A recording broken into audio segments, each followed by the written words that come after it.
So guys, एक बार फिर से मेरे YouTube चैनल पर आप सभी लोगों का स्वागत है। आज मैं आपको चाणक्य के कुछ रोचक तथ्य और दिलचस्प बातें बताऊंगा।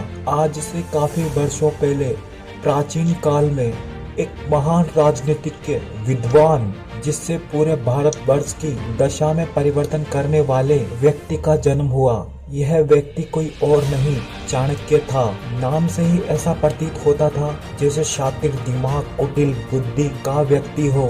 इन महान व्यक्ति का जन्म तक्षशिला में हुआ। अजीब बात तो यह है, जब चाणक्य का जन्म हुआ तो उनके माता पिता ने उनके मुंह में एक दांत को देखा और वो लोग चौंक गए। उसी समय वहां पर एक महान जैन मुनि पहुंचे और उन्होंने देखा कि चाणक्य के मुंह में एक दांत है। ये सब देखकर वो भी चौंक गए। ये सब देखते हुए उन्होंने कहा, ये तो राजा बनेगा, समृद्ध राजा, कुटिल बुद्धि और शातिर दिमाग का। कुटिल बुद्धि और शातिर दिमाग इन्हें महान राजा बनाएगी।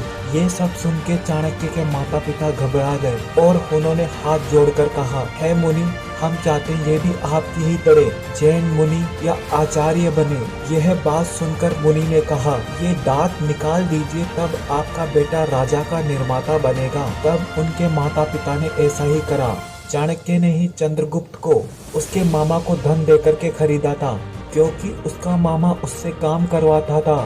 फिर चाणक्य को इतिहास में दो नामों से जाना गया, कौटिल्य और विष्णु। पर हमारे विद्वानों का मानना था कि जो उनका मूल नाम है वो विष्णुगुप्त ही था। और तो और चाणक्य चंद्रगुप्त को भोजन में बहुत कम मात्रा में जहर भी दिया करते थे। वो ऐसा इसलिए करते थे ताकि कभी शत्रुओं द्वारा उन्हें जहर दिया जाए तो वो उस जहर का सामना कर सके।